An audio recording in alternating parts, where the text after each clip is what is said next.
ஆனைமுகனை தொழுதால் நவக்கிரகங்களும் மகிழும்.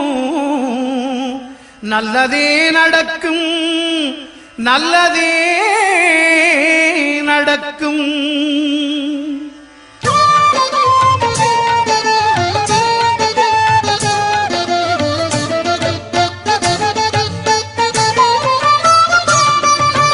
ஒன்பது கோளும் ஒன்றாய் காண